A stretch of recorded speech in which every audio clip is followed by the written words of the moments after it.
Viva, muito boa tarde. Muito obrigada por mais uma sala completamente cheia. E para este que é o último debate deste painel do dia, que tem a ver com a família, com o trabalho e com a fecundidade, este debate do meio da tarde tem a ver com a fecundidade e a pergunta que nos é colocada é se temos menos filhos porque estamos a empobrecer não é mas também podia ser e somos mais egoístas. Há a perspectiva desta conferência, como sabem, de projetar Portugal hoje em 2030, portanto não percamos de vista esse enquadramento. Será inevitável que tenhamos menos filhos, essa é uma decisão que é resultado de condições outras, económicas, de trabalho, dos apoios que não há, ou é porque os filhos dão muito trabalho, ou custam muito dinheiro, ou fazem atrasar ou não carreiras. Portugal é um dos países onde menos se nasce e mais se morre. Para pensar sobre esses temas estão aqui 3 oradores. Isabel Jonet, do Banco Alimentar contra a Fome, Alexandre Quintanilha, que é um cientista, Pedro Telhado Pereira, professor catedrático da Universidade da Madeira, formado em Economia pela Universidade Católica, com doutoramento numa universidade nos Estados Unidos, Minnesota, e dedica-se precisamente às decisões de casamento, antes do casamento e do divórcio. E que nos vai contar quanto é que custa ter um filho. Obrigado pela introdução e pelo convite que me foi feito para estar aqui. E antes de falar exatamente o que é que nós achamos que é o quanto custa um filho, não estejam à espera que eu aqui diga em Portugal um filho custa X euros. E de repente desaparecia manchete de jornal a dizer o professor Pedro Telhado Pereira diz que o custo do filho em Portugal é tanto e a assustar uma série de pessoas que dizem se eu ganho menos do que isto, como é que eu posso ter um filho? E a realidade que nós temos é que o custo do filho depende muito do dinheiro que as pessoas têm. E como é que nós, normalmente, como economistas, encontramos o custo do filho? Há duas, para ser muito sintético, duas maneiras. Uma é através do cabaz que nós achamos que se deve ser necessário para se ter um filho, e fazemos umas contas e dizemos, olha, o custo do filho é tanto, ou então através do que nós chamamos o equivalente, ou seja, as famílias que têm um filho, normalmente, porque gastam dinheiro nesse filho, gastam menos nos bens que nós chamamos os bens de adulto. E através da diminuição do consumo dos bens de adulto, eu consigo ter uma ideia do custo dos filhos. E por isso, quando se fala do número em Portugal, que é 10 mil euros, nós temos imensas famílias que têm rendimento inferior a 10 mil euros, têm filhos, os filhos são felizes, cresceram e já estão adultos, alguns deles, e por isso este é um número que é um número que eu diria que é uma média. Isto porquê? Porque ao fazer a decisão, normalmente nós olhamos muito para o lado feminino. Por isso é que se fala 2,1 filhos por mulher, mas talvez aqui o nosso orador, que é o Alexandre, talvez no futuro a gente também possa falar por homem, porque nós não temos casos, não é? O nosso amigo Cristiano Ronaldo, que também é da Madeira, tem um filho que é produção independente, parece ser. Por isso, não sabemos se ele não está a dar o 0,1 para uma mulher que tem 2 filhos. E por isso, nós temos que começar também a pensar, em 2030, talvez venha a acontecer isso. O que é importante é que nós vamos ter na vida da mulher, primeiro, normalmente, e os estudos mostram isto, a mulher quer fazer a sua educação, e por isso, enquanto está a fazer a sua educação, ela é muito jovem, e hoje até no almoço com alguns jovens já têm uma ideia que querem ter, normalmente, o casalinho. É uma ideia que ainda fica muito na mentalidade feminina. Mas depois querem fazer a sua educação, fazem a sua educação, depois querem ter uma estabilidade, ou dupla estabilidade, uma estabilidade no emprego e uma estabilidade emocional, e depois disso começam a pensar, vamos ter um certo número de filhos. E ao fazer a decisão do número de filhos, não é independente da qualidade que se quer dar a cada filho. Por isso, a opção pode ser, eu tenho um filho, mas ele vai até à universidade, em vez de ter 2 que não têm dinheiro para eles irem à universidade. E é isso que faz aqui a importância deste custo da criança. É que o custo da criança não é como irmos ao stand do automóvel e comprar um carro. Eu faço muito do custo da criança. E aí é que nós vamos ver que, dada a situação da pessoa, esse custo vai ser muito diferente. E vamos pensar em termos da situação atual e porque é que eu acho que as projeções que foram feitas em que se diz que nós vamos passar de 1,3 filhos por mulher para 1,6 são otimistas, é que dada a crise em que estamos, a estabilidade vai ser alcançada muito mais tarde. Ao adiar, só por este adiar, a parte de ter o primeiro filho faz com que muitas pessoas concretizem o número de filhos inferior ao que inicialmente pensavam. O tal 2 torna-se para muita gente no 1. Porque, e também temos aqui o Alexandre que pode falar sobre esse assunto, nós temos aqui um timing para as mulheres que não têm avançado tanto como este da educação e da estabilidade. Ou seja, a idade fértil da mulher pode-se prolongar, nós sabemos casos de mulheres que tiveram filhos aos 60 anos, parece, mas normalmente isso tem um custo elevadíssimo. Não é toda a mulher que vai dizer eu vou ter o meu primeiro filho aos 45 anos, nem sei se isso será uma ideia concebível. E então a pessoa, ao adiar, só porque adiou, começa a ter o primeiro filho. E aí vem uma questão que também é importante aqui, que é a questão do egoísmo. Eu acho que as pessoas estão a ter menos filhos porque são menos egoístas. Ou seja, têm menos filhos porque incorporam muito o bem-estar do filho. E depois de termos o primeiro filho, eu por acaso não tenho filhos, faço compensação ali com a Isabel e ficamos em 2,5, somos amigos. Mas os meus são meus. Numa de solidariedade, nós vamos ver que ao fazer a primeira decisão de ter o primeiro filho e entrando num período de crise, que é o período que estamos atualmente, já não é um filho imaginário que eu vou ter que vai competir com o novo filho, com o nascituro que não tive, mas é o João, a Maria, não sei o quê, que se eu tiver um segundo filho vai ter o futuro prejudicado. E nessa altura, numa altura de crise, eu acho que nós vamos ter realmente muitas famílias que iriam concretizar o segundo filho e que não o concretizam. O grande desafio é que nós, como dizia hoje de manhã, o orador principal, Calzado, dizia nós vamos ter 2,1. Claro que ninguém tem 0,1. E como é que as famílias que têm 2, primeiras que é fazer as pessoas que não têm ter, ou seja, é preciso políticas que muito mais cedo deem estabilidade à mulher, especialmente depois da educação, por isso esta política toda dos contratos a prazo é muito prejudicial à fecundidade, e depois temos que ter algumas pessoas que deem o passo em frente, que é os 3 filhos, não terem só 2 filhos, mas também terem 3 para fazer a média de 2,1. Por isso nós temos uma situação em Portugal que eu acho que já se vinha a notar de trás, em que algumas mulheres nesta altura, que até já têm a tal relação estável, se é possível com dificuldades financeiras, sabem que o contrato a prazo não é renovado se tiverem filhos. E por isso isto é um custo enorme adicional para as mulheres. A juntar a isto, nós tínhamos um sistema em que as avós tomavam muito conta dos filhos, as avós hoje em dia não se vão reformar aos 55 anos, por isso a maioria das pessoas não vai ter esse apoio. Deixámos de ter quase praticamente as famílias só com uma pessoa a ganhar, o marido, e por isso também era diferente ter mais filhos quando não tínhamos esse apoio, e temos uma sociedade que não tem dado, no meu ponto de vista, nenhuma indicação que seja pró-família. Como me pediram para ser breve, eu vou passar para essa parte que é a parte da sociedade, ou seja, nós como sociedade, por vezes, temos apoiado pouco as famílias.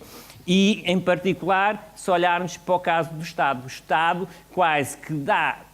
Primeiro, não dá muita liberdade de escolha, e nós sabemos que não se pode escolher a escola com apoios do Estado em Portugal. E, além disso, tem estado a retirar o apoio às famílias. Ou seja, enquanto nós precisaríamos estar a dar mensagens que gostamos das famílias, até nós como pessoas devíamos estar muito disponíveis para os nossos vizinhos que têm filhos, não é? Em alguns países fazem-se isso e na Madeira os estrangeiros normalmente fazem isso muito com os portugueses. Pode-se bater à porta do vizinho e dizer, olha, estás em casa, podes ficar aí um bocadinho com os filhos porque eu tenho que fazer isto e aquilo. Nós não temos muito essa sensação, o nosso conceito de vizinhança perdeu-se muito.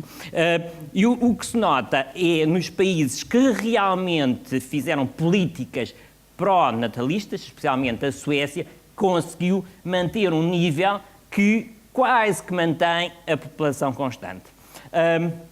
Só como nota final, nós também ainda não decidimos qual é, que ter 10 milhões de portugueses é um número muito bom, mas também devíamos ter 8 milhões e sermos todos felizes. Por isso, os 10 milhões é um número que se idealizou, mas que naturalmente a gente tenha que fazer uma redução. Porque quando me dizem que há falta de jovens, e realmente quando se vê a pirâmide invertida, temos 30% de desemprego entre jovens, por isso não há assim tanta falta de jovens.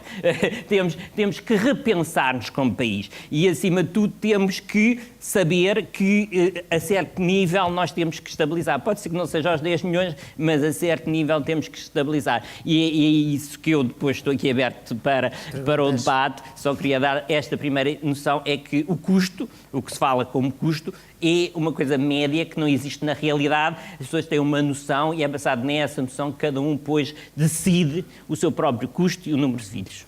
O custo de filho depende do dinheiro que cada um tem. Pois, acima de tudo. Exatamente. Alexandre Quintanilha, doutorado em Física pela Universidade de Joanesburgo, professor catedrático do Instituto Abel Salazar e também do Instituto de Biologia Molecular e Celular, ambos no Porto. Alexandre. Bem, muito obrigado. Gostava de agradecer a possibilidade de estar aqui a falar. E não é uma área sobre a qual eu seja especialista, mas se calhar convidaram por eu estar no Conselho, ou estive no Conselho Nacional para a Procriação Medicamente Assistida, e se calhar julgaram que eu podia trazer alguma novidade em relação a isso. Não vou trazer novidade nenhuma, mas eu gostava de fazer aquilo que, em geral, os cientistas são quase obrigados a fazer, que é falar primeiro em factos, não é? Quer dizer, o que é que tem sido a história mais recente e um pouco mais antiga sobre esta questão da população a nível mundial, a sua evolução, algumas interpretações que são feitas em relação a isso, e depois dizer que, na minha opinião, acho que achei piada à referência que fez ao egoísmo, porque eu podia virar a pergunta ao contrário e podia perguntar se não seria muito mais egoísta nós termos filhos para eles depois tomarem conta de nós, ou para garantir que a segurança social pudesse funcionar. Isso acharia que seria muito mais egoísta do que o estarmos a transferir o problema para a culpabilização das mulheres de não se reproduzirem o suficiente no nosso país. E depois há uma certa nostalgia também no meio disto tudo, que antigamente era melhor e agora estamos piores, e a crise está a tornar isto tudo muito mais complicado. E eu acho que em grande parte tem muito a ver com o facto de nós termos muita dificuldade em ultrapassar o status quo, aquilo que é, ou aquilo que tem vindo a ser ao processo. Portanto, eu vou falar de 4 factos, rapidamente. Primeiro, o primeiro facto tem a ver com a questão da evolução da população desde a Revolução Industrial. Estamos a falar de 150, 200 anos, aliás, alguns destes, ele não foi tão longe, não foi tanto atrás, mas o Raul hoje de manhã falou disso. Desde a Revolução Industrial, e até em grande parte por consequência dos avanços enormes na ciência e na tecnologia, no facto que a água era barata, que a energia era barata, que houve desenvolvimentos enormes na saúde e na alimentação, a população do planeta Terra duplicava de 40 em 40 anos.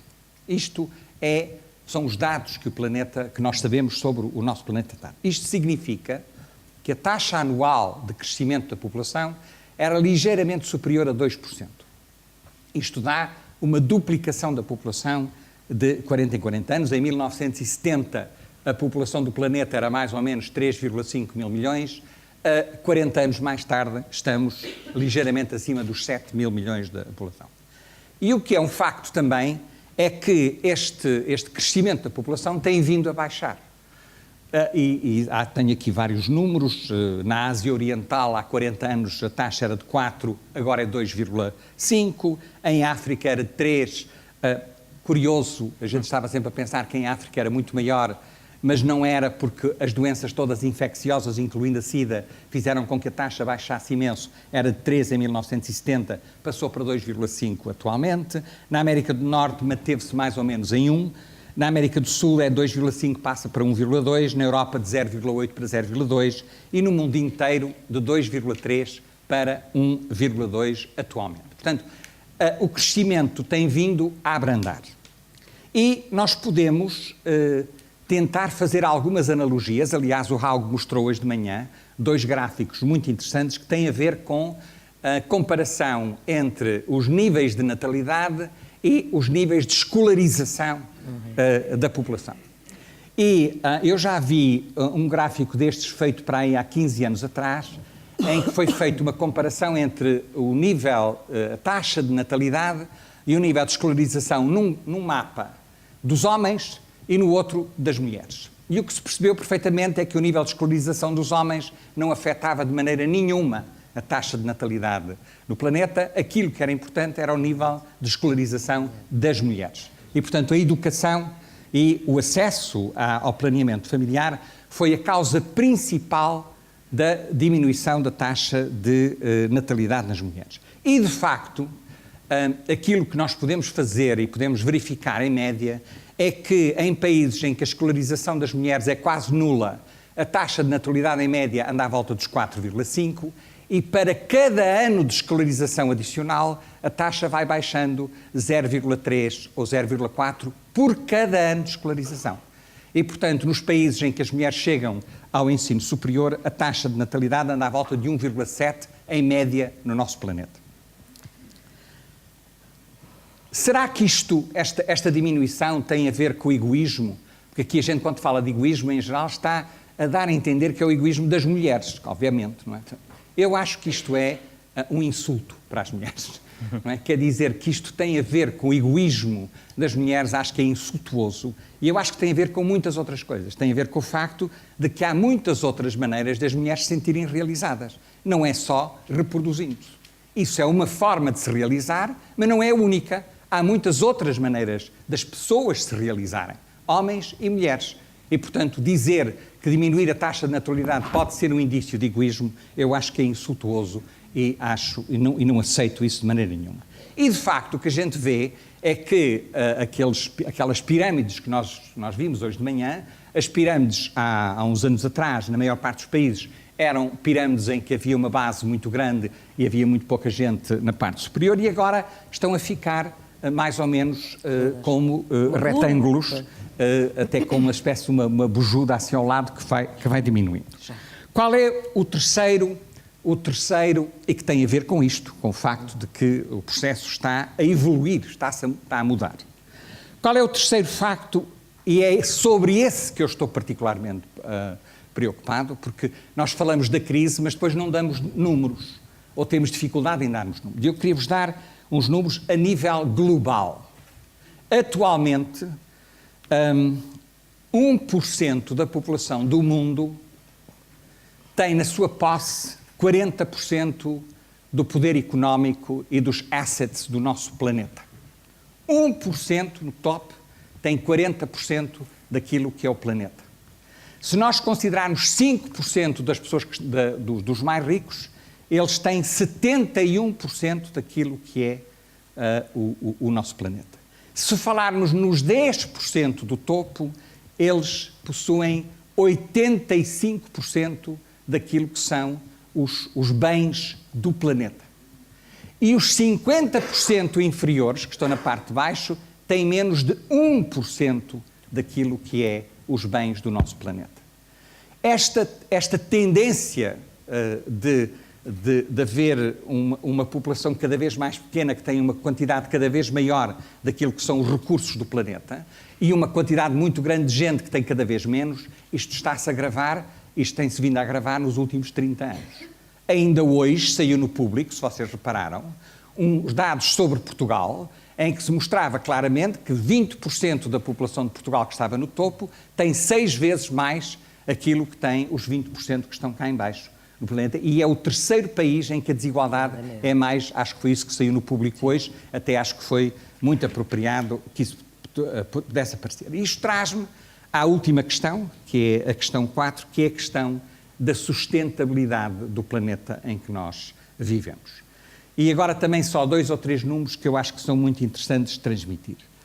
Toda a alimentação que nós comemos, que os animais comem, que existe no planeta, é resultado de uma coisa muito simples, vocês ainda se lembram, da fotossíntese, não é? Quer dizer, a energia solar que converte em plantas e que depois há uns animais que as comem, nós comemos grão, depois há uns animais que comem grão e a gente come os animais e por aí fora. Bem, se a população toda do planeta Terra se alimentasse o suficiente, que são 3.000 quilocalorias por dia, e se fôssemos todos vegetarianos, quer dizer, que ninguém tivesse fome, nem estivesse a comer a mais, e fosse todos os vegetarianos, nós podíamos suportar uma população do planeta que seria 7 vezes superior à atual. Portanto, se a gente quiser ter muito mais gente, e se fossem só as pessoas a comer, mais ninguém comia vegetais, eram só as pessoas. Nós, se fôssemos todos vegetarianos, tínhamos o suficiente para ter 7 vezes a população atual. Mas como para produzir 1 quilocaloria de carne são precisas 10 a 20 quilocalorias de grão, e como as pessoas estão cada vez a comer mais carne, e os países em desenvolvimento estão a comer cada vez mais carne, nós, em vez de podermos sustentar uma população que é 7 vezes a atual, se calhar só podemos sustentar uma população que é 2/3 ou metade da população atual comendo a dieta que nós comemos. Mais grave ainda é que a produção de grão per capita no planeta tem estado mais ou menos constante nos últimos 20 anos. Às vezes aumenta, diminui, mas tem estado mais ou menos constante. E os problemas todos de acesso à água, das terras que deixam de ser férteis e por aí fora, faz com que isto provavelmente vai diminuir. E, portanto, a questão da sustentabilidade em termos de comida no planeta é uma questão seriíssima, sobre a qual nós muitas vezes fazemos de contas que isso há de se resolver. Não é? Nós, com as plantas geneticamente modificadas, vamos produzir muito mais comida, vamos prestar comida às algas dos oceanos e, portanto, isso vai ser tudo resolvido. Não é tão simples como isso. E agora, para terminar, eu gostaria de dizer que é óbvio para toda a gente que a alteração na distribuição de idades no planeta vai ter consequências muito sérias. Como é óbvio, isso não há dúvida nenhuma. Os países que começaram com distribuições piramidais e que agora têm distribuições desta maneira são muito diferentes do que eram há 50 anos atrás. Não temos dúvidas nenhumas sobre isso. Agora, o que eu acho é que também há dezenas de exemplos em que isso aconteceu e esses países estão extremamente bem-sucedidos. Há uma série de países no planeta em que deixámos de ter uma população em pirâmide e passámos a ter uma população na forma retangular da distribuição de idades mais ou menos igual para toda a gente. E não sofreram dramas absolutamente dramáticos em relação a isso. Portanto, estes países que supostamente são envelhecidos, porque têm uma população de gente com mais de 60, 70 e 80, muito parecida com as idades 10, 20 e 30, não são menos bem-sucedidos que os outros. Eu acho que isto não vai acontecer sem alterações muito significativas da forma como a sociedade gere os seus próprios bens, e eu acho que, no fundo, o que nós estamos a pedir é que o planeta, em vez de focar sobre a quantidade das pessoas e a quantidade de gente que existe, podia focar-se um pouco mais sobre a qualidade da vida dessas pessoas no nosso planeta. E que, em vez de apostarmos só no crescimento, pudéssemos apostar mais no equilíbrio sustentável daquilo que seja o ser humano num planeta que é finito e que tem recursos finitos. Muito obrigado.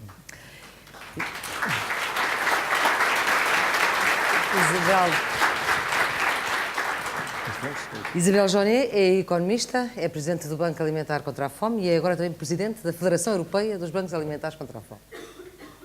Bom, eu agradeço o convite, gosto imenso de estar aqui a debater. Penso que esta conferência, que é proposta pela Fundação Francisco Manuel dos Santos, tem exatamente isto. É que nos põe todos a tentar debater, não é discutir, é mesmo debater sobre temas que fazem parte da nossa vida, se calhar fazem mais parte até da nossa vida do que aquilo que temos tempo para normalmente nos interessarmos, mas sobretudo nos deixarmos interpelar por coisas extraordinárias. Tenho imensa sorte em ter este painel e até a forma como nós estamos sentados neste palco mostra como o mundo mudou. Era impensável há 10 anos, há 15 anos, as duas senhoras estarem nas pontas. Impensável. Pois não é bonito. Não é bonito, exatamente. A forma como nos dispuseram aqui, em que convidam 2 senhores e 2 senhoras e põem as senhoras de banda, é sinal do tempo, da evolução. Não é que seja pior, é que é diferente. E o facto até de estarmos dispostos a olhar que é diferente, faz com que possamos, se calhar, ver mais do que aquilo que habitualmente víamos. Tenho sorte também de falar depois do Pedro Telhado Pereira e do Alexandre Quintanilha e brinco um bocadinho com eles. O Pedro é economista, o Alexandre é cientista. De facto, não sei se tem filhos ou não, eu tenho imensa sorte porque tenho 5 filhos e tenho 5 filhos porque fui abençoada com esses 5 filhos, mas também porque sou péssima em contas. E sou ainda num tempo em que sou ainda num tempo em que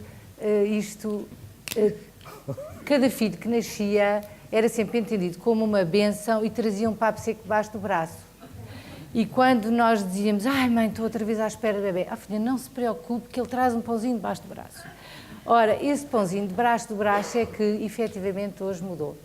O Pedro usou uma expressão extraordinária que só um homem e professor catedrático que estuda isto dos filhos poderia usar, que era quando a mulher pensa em concretizar o segundo filho,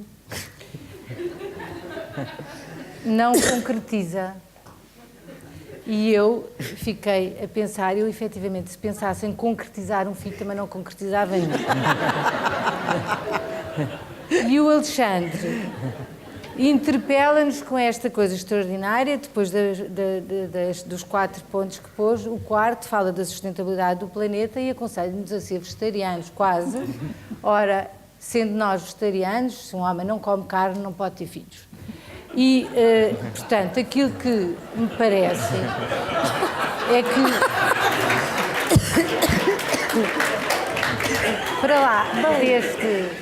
para lá destas primeiras considerações que partilho aqui com esta Assembleia, enquanto nós não rirmos disto tudo e tivermos com muita seriedade a pensar, somos mais egoístas, menos egoístas, se temos mais filhos, menos filhos, se calhar esta questão dos filhos, haver mais ou menos, não se resolve.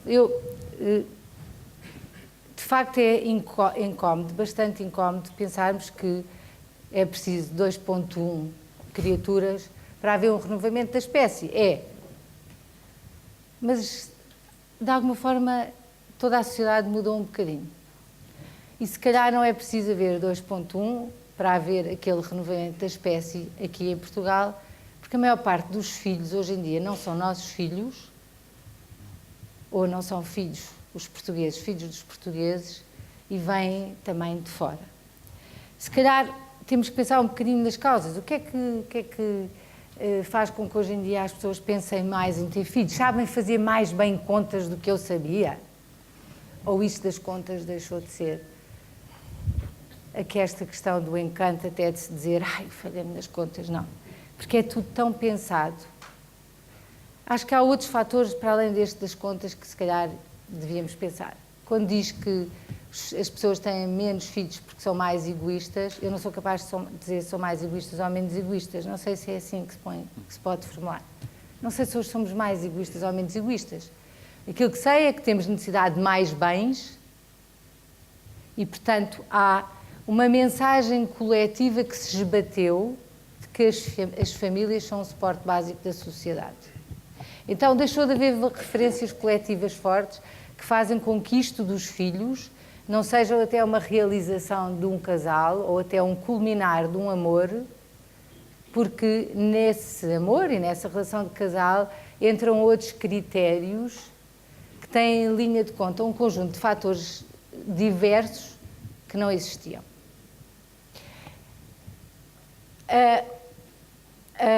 A sociedade mudou imenso, as mulheres mudaram imenso, passaram a encarar até o seu próprio corpo de uma maneira diferente e, portanto, acham que, se calhar, o facto de terem filhos as deforma, alguns até acham que as informa, mas há também uma questão que queria aqui frisar, tinha tomado aqui uns pontos, estou um bocado velhota também, que é esta questão da da não dependência financeira do marido. Quando as mulheres não dependem financeiramente dos maridos, nas suas cabeças fazem outro tipo de cálculos diferentes daqueles que faziam há 20 anos atrás. Isto não é há muito tempo. Eu, quando fui para Bruxelas, em 1984, com pasmo, via na televisão as campanhas de incentivar a natalidade em França e as campanhas do baby boom. Era algo absolutamente inimaginável para Portugal. Toda a gente tinha muitos filhos. Toda a gente tinha mais do que 3 filhos. Quando se viam aquelas campanhas há 20 anos, era, para quê? Para que é isto? E aqui não se acautelou, não se antecipou, se calhar, aquilo que hoje em dia se acha que é uma falta. Bom, aquilo que me parece é que não se pode reduzir a questão a egoísmo ou não egoísmo, a questão que nos foi formulada e que vinha no papel, mas como é que queremos evoluir como sociedade e, sobretudo, em que base familiar é que queremos que assente? Se vamos ser mais velhos, se vamos precisar que tratem de nós, se vamos ter a sorte de ter quem trate de nós como nós tratamos dos nossos pais, é isto que queremos? É necessário muito mais filhos?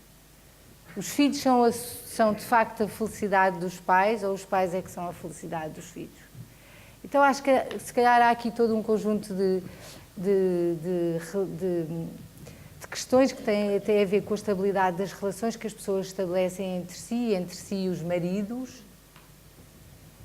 que têm muito a ver com aquilo que são os valores e as prioridades que vamos estabelecendo para as nossas próprias vidas e para a nossa vida em sociedade.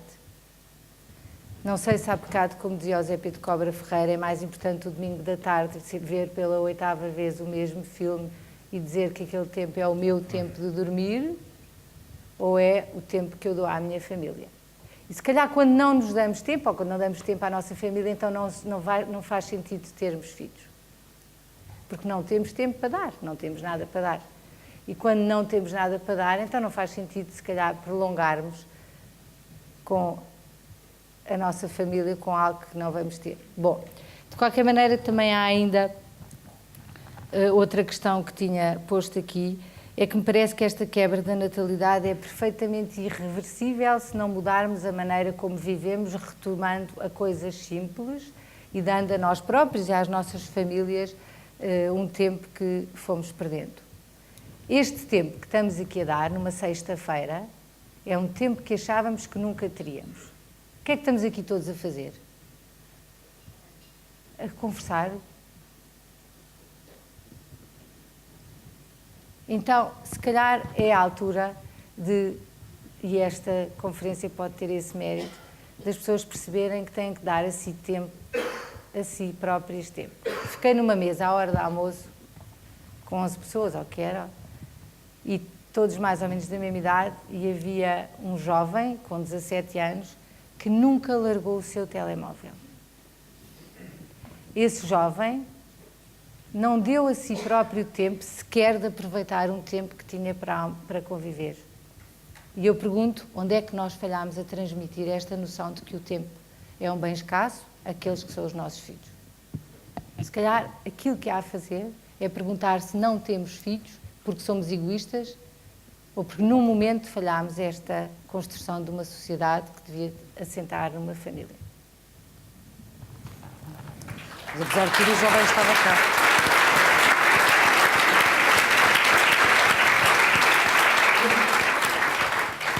A gestão do tempo é uma coisa complicada, mas apesar de tudo, esse jovem, apesar de não ter largado o telemóvel, estava cá. Podia estar... Eu não sei se ele estava cá. Pois, se calhar não estava. Bom, podemos abrir agora um espaço de perguntas, se houver do público. Se não houver... que interessante. Está a ser dificuldade ter uma reação diferente dos painéis da manhã. Não, está. Ali ao fundo. E depois aqui à frente também. Vamos ver com esta luz na cara. Boa tarde. Agora era o jovem. O meu nome é Pedro, sou homem, como é facilmente visível, e sou pai de 3 crianças. Nunca foi o critério económico que esteve na base dessa decisão. Nunca. O que esteve na base dessa decisão, e foi objetivo 3 atingido, foi que eu e a minha mulher, enquanto casal, teríamos a capacidade de os criar e de melhorar as nossas condições ao longo do tempo. E é isto que as pessoas têm que pensar um pouco. Penso Foi isso eu. que aconteceu? Como? Foi isso que aconteceu? Foi isso que aconteceu. Eu neste momento estou desempregado, mas não perdi a esperança. Muito bem. E a crise, há uma coisa que também temos que dizer, e foi dito já hoje, Mas a a crise pergunta é passageira. É só um comentário. Bom, tá A bem. crise é passageira e, portanto, Fica há então que feito. perceber que, se calhar, não é esta crise que estamos a passar que vai definir a próxima geração, o número de pessoas que vamos ter no nosso planeta ou em Portugal. Fica então feito esse comentário. Nós temos aqui um contrato não escrito de que fazemos perguntas aos oradores, mas pronto, eu pensei que iria combinar uma pergunta, mas no caso pode-se transformar esta intervenção numa pergunta. Temos aqui à frente depois também, se faz favor. Olá, boa tarde. Só se importa, ponha-se de pé, porque a sala... Tá. As pessoas não veem. Pergunta talvez para a Isabel. Isabel, relativamente a esse jovem que esteve o tempo todo ao telemóvel, à mesa, eu já me fiz essa pergunta porque também tenho às vezes muitos jovens à minha volta, que é, não nos teremos nós demitido demasiado da vida deles, eles não nos veem, não nos ouvem e não será esse comportamento um sinal disso mesmo? Nós é que nos afastamos, não são eles que se afastaram. Fica essa pergunta, aqui à frente. Há mais inscrições? Aqui uma pessoa que estava... Mais uma observação, olá, boa tarde, obrigado pela palestra. Era mais uma observação relativamente na Põe-se linha de pé, se desta faz favor, senhora. põe-se de pé. Eu chamo-me Nuno. Efetivamente, os miúdos hoje têm outras competências independentemente disto. Não é? O que eu queria perguntar é qual é a solução que preconizam para um panorama tão, direi, quase negro que foi pintado. Obrigado. Há ali outra questão e ali outra. Deixa-me só dizer, neste momento só há mais uma pessoa para fazer uma pergunta, que é ali no meio. Não há mais ninguém, para João? Ok. Sim, senhor. Faz favor. Chamo-me Paula, sou bancária. Tem que colocar mais perto. E gostava de fazer uma pergunta ao painel para alguém que... Uma pergunta e uma constatação. Eu divorciei-me, separei-me aos 33 anos de idade, fiquei sozinha com 2 filhos, gostaria de ter tido muito mais filhos, mas mesmo para a minha vida profissional eu fui completamente... quer dizer, arranjaram-me tantos problemas com os filhos que realmente até os 2 filhos que eu tive foi muito difícil educá-los, eles hoje em dia já são homens, e criá-los. Neste momento... A pergunta é? Diga? A pergunta? Sua pergunta? A pergunta é, neste momento eu tenho uma associação com várias jovens que nesta altura têm a idade que eu tinha quando me divorciei. E elas encontram-se, são pessoas com mestrados, algumas com doutoramento, encontram-se sozinhas porque não encontram realmente uma relação estável. Portanto, eu acho que o problema não é só económico, mas também das relações das pessoas. Não será isto também de termos que pensar na educação e nas relações entre as pessoas? Muito bem. E há ali uma outra questão. Boa tarde, Mafalda Empis. A pergunta que eu queria fazer era o seguinte: será que também não é um bocado egoísmo hoje em dia as pessoas porem à frente sempre a carreira, aquilo que têm que ter, a casa, as férias, a viagem, e terem que pensar que podem contribuir para a sua família ou para a sociedade portuguesa? Ter um filho é um contributo, não só para a própria família, mas também para uma sociedade que tem que crescer. É preciso ter crianças, é preciso formar essas crianças, é preciso ter tempo, tudo certo, mas também depende de nós, de não sermos egoístas, penso eu. É a pergunta que eu queria fazer. Muito bem. Para já não há mais perguntas do público, eu duvido que tenhamos tempo para uma outra ronda. Professor Pedro Telhado Pereira, esta questão...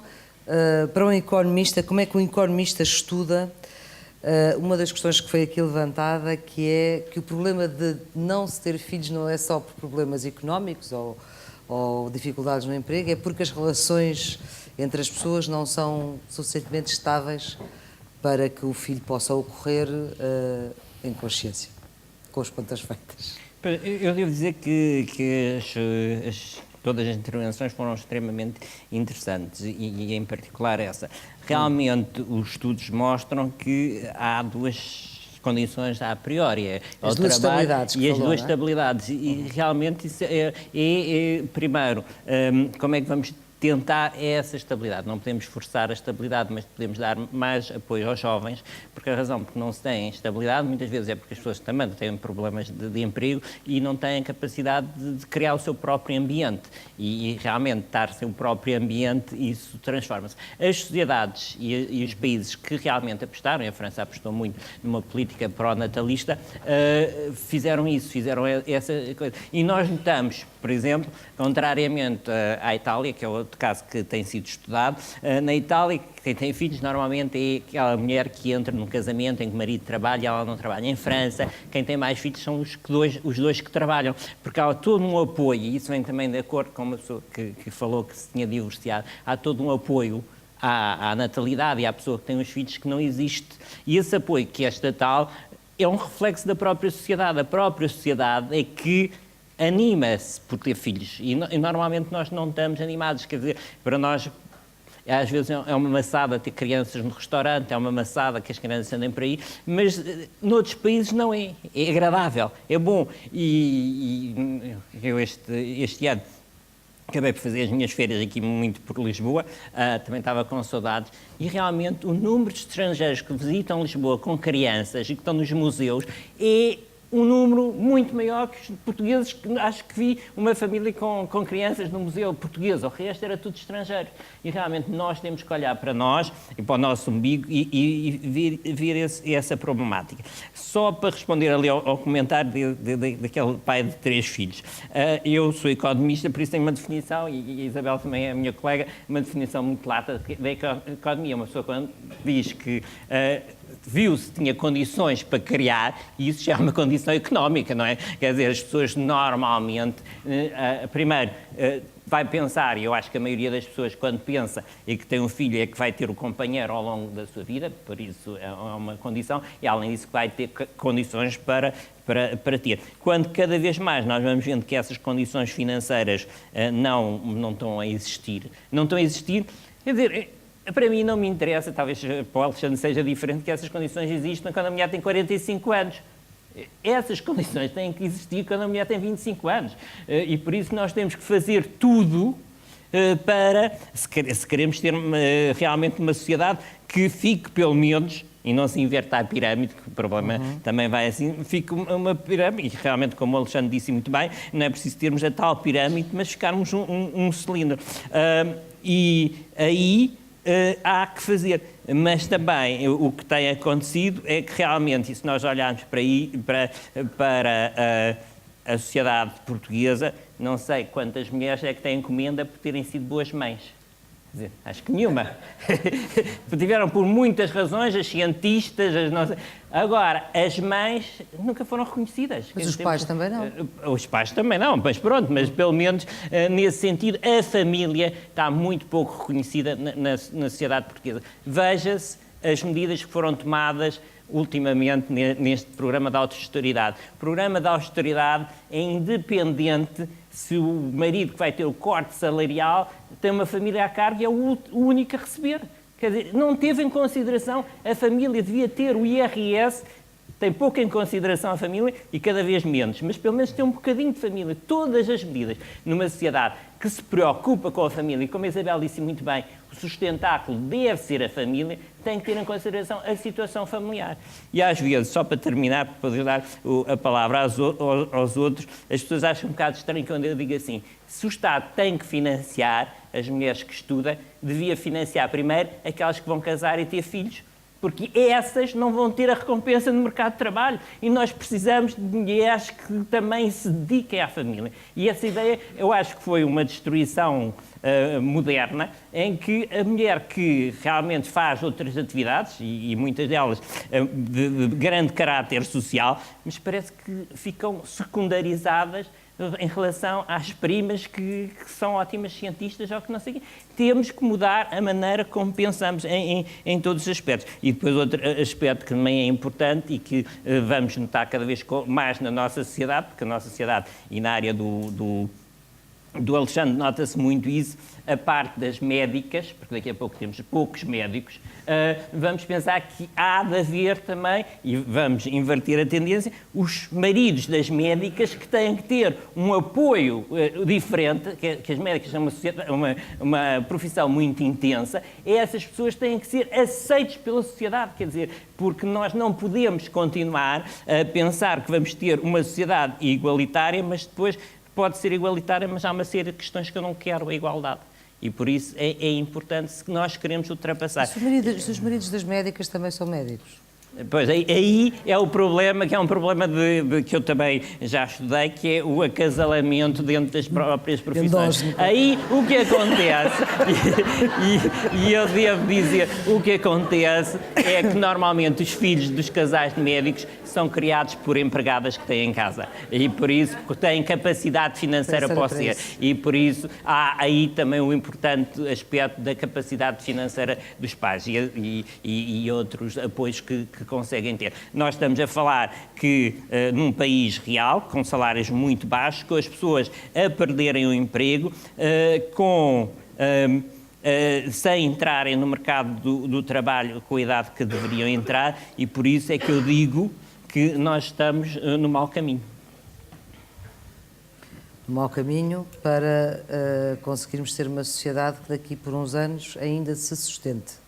Quer dizer, eu acho que é assim, isto é como, entre aspas, outro qualquer tipo de problema que a sociedade ultrapassou. Nós depois, daqui a pouco, se cada um de nós tiver um filho, não é? E se nós conseguirmos pagar as nossas casas, e esse um filho recebe depois um grande bem material quando os pais morrerem. Por isso torna-se rico e, através do efeito de rendimento, a gente vai estabilizar, não é? Porque o problema não é...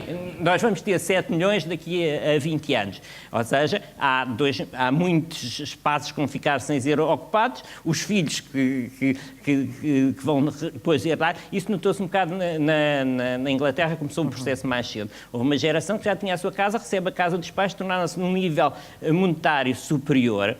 E só para terminar, para depois deixar também os outros oradores, o outro dia estava numa conferência também sobre demografia e tinha uma fotografia, o Eduardo mostrou uma fotografia das várias classes na sociedade inglesa, os upper class e depois os bancários e isso tudo. O que se notou é que assim, os upper class tinham muitos filhos, continuam a ter muitos filhos, por isso não se verificava. Os outros tinham já 2 filhos. Quem é que tinha muitos filhos? Eram as classes trabalhadoras que agora passaram a ter 2 filhos, mas isso era o que era racional, quer dizer, porque... eles só tinham muitos filhos, muitas vezes, porque não conseguiam evitá-los. E nesse aspecto, o que nós estamos a ter é uma redução numa margem que normalmente tinha muitos filhos, porque, e se fizermos esses estudos, realmente, chamada a classe alta, continua a ter umas famílias ligeiramente maiores do que a população em geral. Muito bem, Alexandre, também coloca a questão da necessidade de estabilidade emocional, porque para se ter filhos, e também uma outra, que é a decisão de ter filhos, não é só a mulher que tem que estar predisposta a ter filhos, apesar de, enfim, ser o seu corpo. É preciso que a outra parte também os queira ter. Eu gostava de, se calhar, referir 2 ou 3 questões. Sim. Algumas também que foram mencionadas anteriormente. Eu não sei se vocês se lembram que hoje de manhã o Haug fez um comentário que eu achei muito interessante. Não me tinha lembrado, mas faz todo o sentido. A idade da reforma e todo o sistema de segurança social foi construído numa altura em que, no fim da Segunda Guerra Mundial, no mundo ocidental, que era em que o tempo médio de vida das pessoas era 65 anos. Ele, aliás, brincou um bocadinho com isso, quer dizer, eles estavam todos satisfeitos, o país dava reformas, mas as pessoas, como morriam aos 65, não tinham que dar muito. E, portanto, isso era uma grande vitória para os governos, ganhavam aquilo que as pessoas poupavam durante toda a sua vida e depois, quando chegavam aos 65, tinham pouco tempo mais de vida. Isso agora mudou muito. Não é? Mudou por desenvolvimentos essencialmente da saúde, não é? Da saúde, da alimentação, por aí fora. E que está a voltar para trás, quer dizer, a questão da sobrenutrição, quer dizer, as pessoas que estão a morrer muito mais cedo porque comem demais, somos nós, o mundo ocidental, o tempo médio de vida está a voltar para trás por causa de doenças como a diabetes, como uma série de outras predisposições genéticas. Portanto, a questão económica não podemos esquecer dela. Mas as famílias, como aliás referiu, há das mais variadas, não é? Quer dizer, nós, se estamos preocupados em ter um sistema em que seja sustentável e que se possa manter a uma determinada densidade populacional, não há razão nenhuma para que uma parte dessa juventude que é necessária para preencher os 10 e os 20 e os 30 anos, não possa ser através de pessoas que imigram para os países onde há uma mobilidade cada vez maior. E isso pode acontecer durante alguns anos e depois modificar-se e ir ao contrário. Aliás, Portugal tem uma história muito interessante de emigração e imigração que vai alternando ao longo do tempo. Não é? Portanto, não vejo razão nenhuma para nós não pensarmos também nisso. Agora, a palavra egoísmo já foi usada várias vezes e eu acho que é uma palavra infeliz, porque o egoísmo tem uma conotação, como é que se diz, negativa, não é? Quer dizer, e eu dei a conotação de, como vocês repararam, se calhar é muito mais egoísta a gente ter filhos para tomarem conta de nós mais tarde. Não é? Por muito agradável que isso seja. Não é? Mas se for essa a motivação, se calhar não é uma motivação muito necessariamente saudável. Não é? Portanto, nós podemos interpretar tudo de muitas maneiras diferentes. O que eu acho é que a sociedade deve dar aos seus cidadãos a possibilidade de pessoas, sendo homens ou mulheres, poderem se realizar da forma como desejariam realizar-se. E há uma coisa muito interessante, que há uma série de estudos feitos a nível internacional, que mostra que muitas das mulheres por esse mundo fora, que em geral em países menos desenvolvidos, em que têm 6, 7 e 8 filhos, e quando lhes perguntam qual era o número de filhos que elas gostariam de ter, dizem que gostariam de ter menos. E há o oposto, mulheres que têm poucos filhos e que a quem se pergunta que gostariam de ter mais. O que eu gostaria era de ver uma sociedade que não fizesse pressão para que as mulheres ou os homens sentissem que não estão a ser generosos, que não estão a ser produtivos, se não tiverem X número de filhos a uma determinada época. Eu gostava de ter uma sociedade que permitisse que uma mulher que quer ter filhos os possa ter e os possa criar e eles possam crescer. Não há nenhum pai que não queira que a vida dos seus filhos seja melhor do que a sua. E isso, infelizmente, hoje em dia já não é bem assim. Portanto, a generosidade, isso não tem que ser só o pai biológico. Há pais que sentem exatamente a mesma sensação em relação a filhos adotivos. Se calhar é mais forte quando são biológicos, mas também acontece com filhos adotivos. E é o que eu gostaria, era uma sociedade que permitisse, ou que não transmitisse a mensagem de que os casais não estão a cumprir com as suas funções. Não há funções a cumprir. Nós queremos realizar-nos a nós próprios e queremos que os nossos filhos se realizem. E nós estamos preocupados que, se calhar, com algumas das dificuldades que existem, a gente possa não ter a oportunidade, possa não dar a oportunidade aos nossos filhos de se realizarem. E aí a gente até se calhar um bocado responsável de algum medo em relação a isso. Portanto, o que eu acho é que a pergunta dá a ideia que nós temos gente a menos e vocês, as mulheres que estão aí na audiência, façam favor de começarem a produzir montes de criancinhas, porque senão estamos mal. Eu acho que isto é uma mensagem horrorosa, desculpem. Não é? Que a gente deve valorizar aqueles que existem e quem quiser e puder deve fazer mais. E quem gostaria de ter mais, deveria ter mais, com certeza. Eu não tenho filhos, mas eu trabalhei como au pair numa família onde acompanhei o crescimento de 3 crianças, desde o ano 0 até um tinha 0, não tinha 0, nasceu enquanto eu lá estava, uma menina de 2 anos e um jovem de 4 anos. E eu vivi com esta família durante 4 ou 5 anos. Foi uma experiência fabulosa para mim. Eu lia-lhes histórias à noite, eles sentavam-se todos à volta de mim, quer dizer, foi uma sensação. Eu quase que depois dessa sensação eu disse, eu já tive a experiência fabulosa de poder cuidar de crianças que me adoram e que eu adoro. Pronto, para mim chegou. Não me sinto mais inferior ou mais superior do que outras pessoas que tenham de ter outra. E eu acho que é essa a mensagem que a gente tem que transmitir. A mensagem é que as pessoas deveriam ter a oportunidade de se realizarem da forma como acham. Podem estar enganadas. A gente pode julgar que se realiza de uma determinada maneira e 20 anos mais tarde vê que não conseguiu. Mas eu acho que é essa a mensagem que a gente transmitir e não há nenhuma doação de amor maior do que a gente dar como exemplo aos nossos filhos e às pessoas que estão à nossa volta que o que nós escolhemos fazer para eles também nos realizou a nós. Eu acho é que, desculpem eu repetir isto, mas a mensagem de que não está a fazer aquilo que devia fazer, eu acho que é cruel, não é racional, é injusta e, portanto, eu gostaria que isso desaparecesse. Gostaria que essa imagem, que essa mensagem desaparecesse. Isabel, houve aqui a questão do tal jovem do telemóvel. Ou, afinal, tem outras competências que nós... foi uma das questões colocadas, tem outras competências, temos competências diferentes, ou então somos nós que nos afastamos, nós adultos, que nos afastamos desse jovem. Não sei se quer começar por aí ou por outro qualquer tópico. Bom, foi colocado. que a senhora perguntou... Só dizer, mas estás a introduzir a noção de culpa, que era aquilo que eu queria... não sei.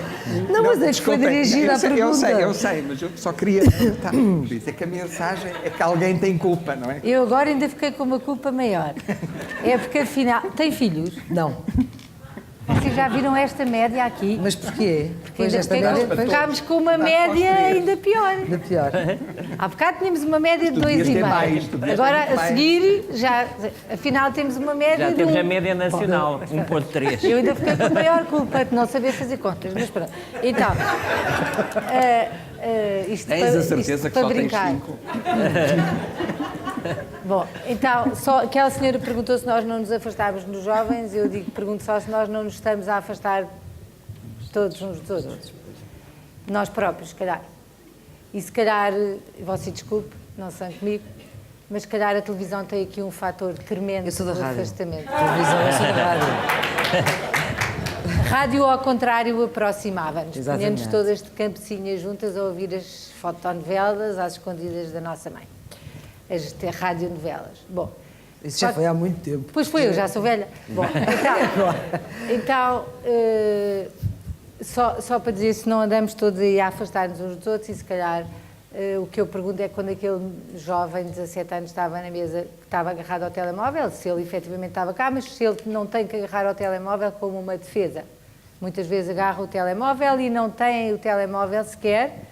É quase como um refúgio de algo que para eles lhes dá uma força que é exterior.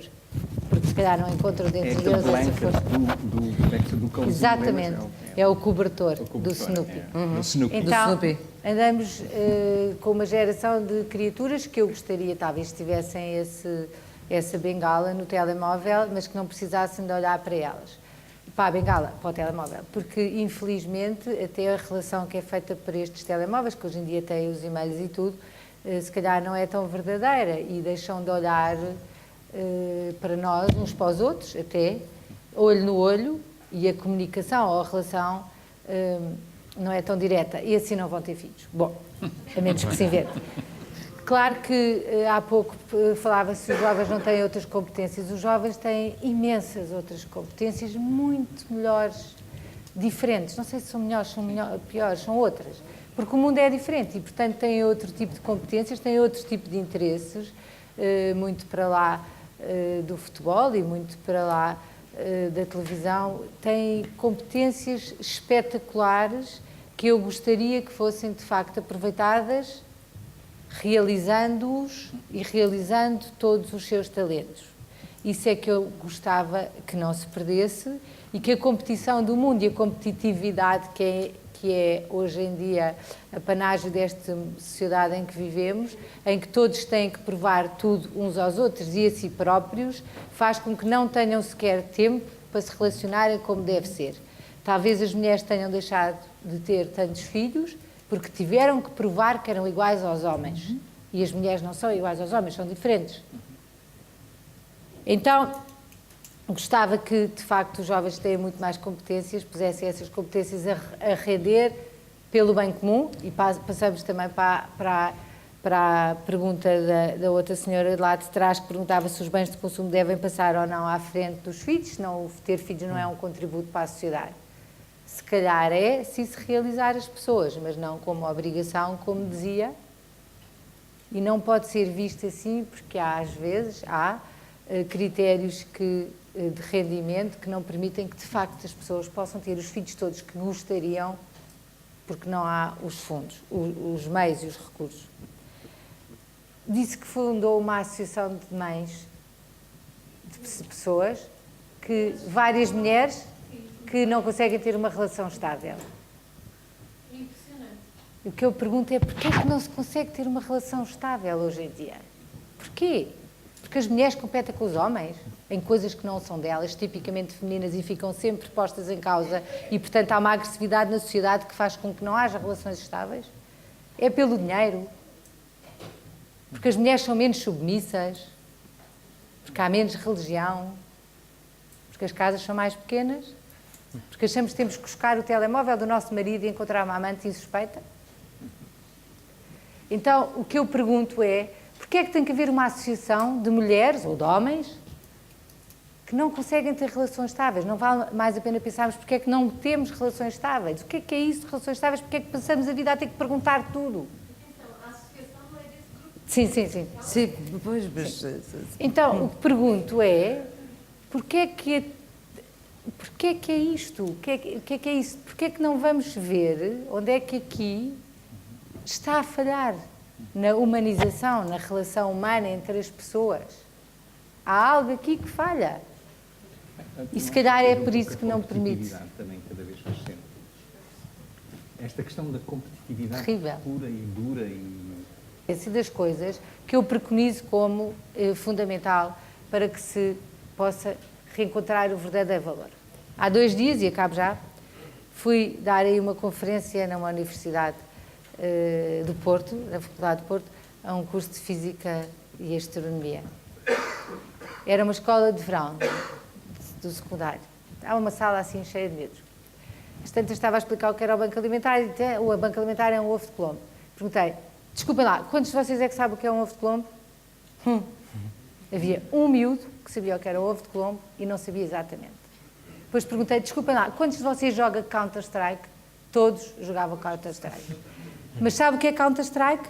É um jogo que jogam online a matar-se uns aos outros. E ganham dinheiro por se matar uns aos outros. Então, efetivamente, este é o mundo que nós criamos. Não é preciso eles saberem o que é o ovo de Colombo, de facto. Mas também não precisam de se andar a matar uns aos outros.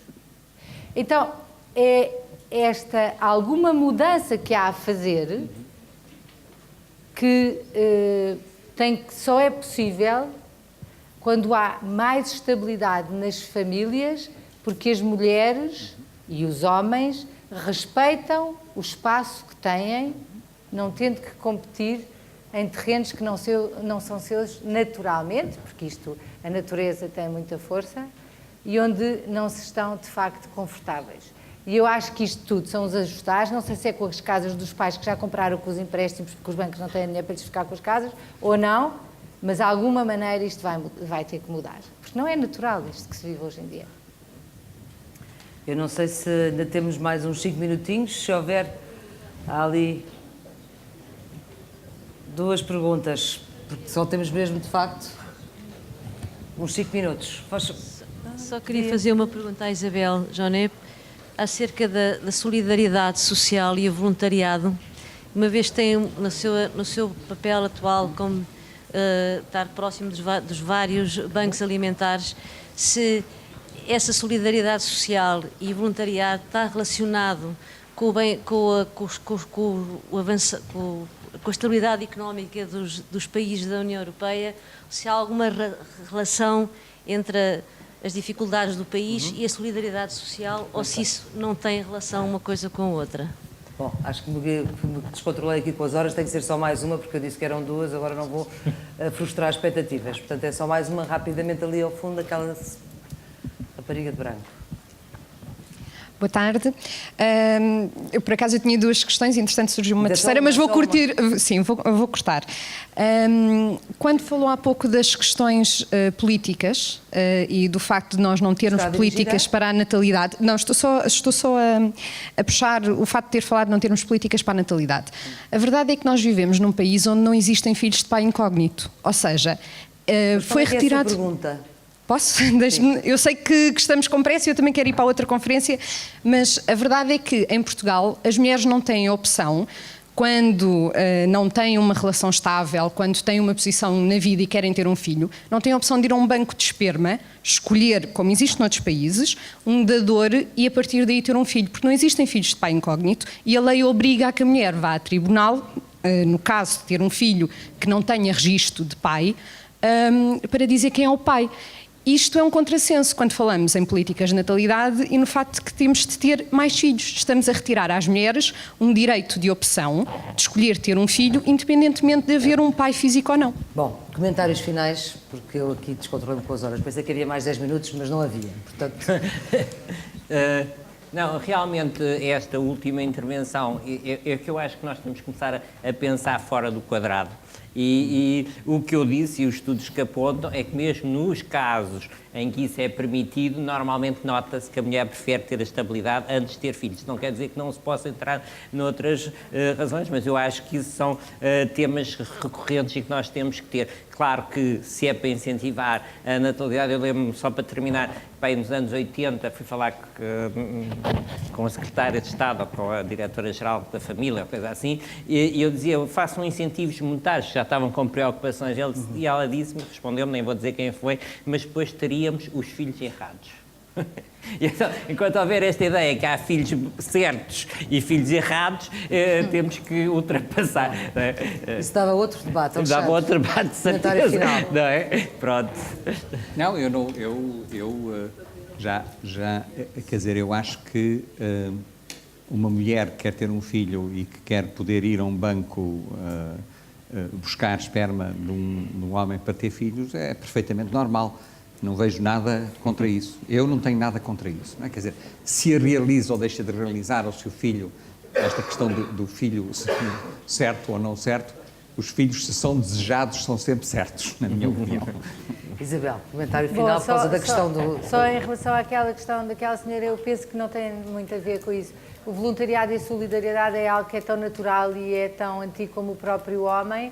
Talvez as maiores voluntárias sejam precisamente as mães de família e os pais de família, que com amor dão, o que hoje em dia está muito na moda e confunde-se um pouco o bem fazer com o querer fazer sem ser pelo bem e o querer contribuir sem ser exatamente pelo bem. Portanto, acho que não tem a ver com o momento, nem com o momento da Europa. Acho que fazer o bem e ter atenção aos outros é algo tão natural como o próprio homem e tem a ver mais com uma noção de corresponsabilidade pelo bem comum e saber que nós fazemos parte uns dos outros. Quando eu digo eu quero que o meu filho seja... Ouço muitas vezes, eu quero é que o meu filho seja feliz. Eu penso, eu quero é que os filhos dos outros também sejam felizes, porque o meu filho é mais feliz quando os filhos dos outros também são felizes e essa noção de que fazemos parte uns dos outros é antiga. Hoje em dia fala-se mais nela.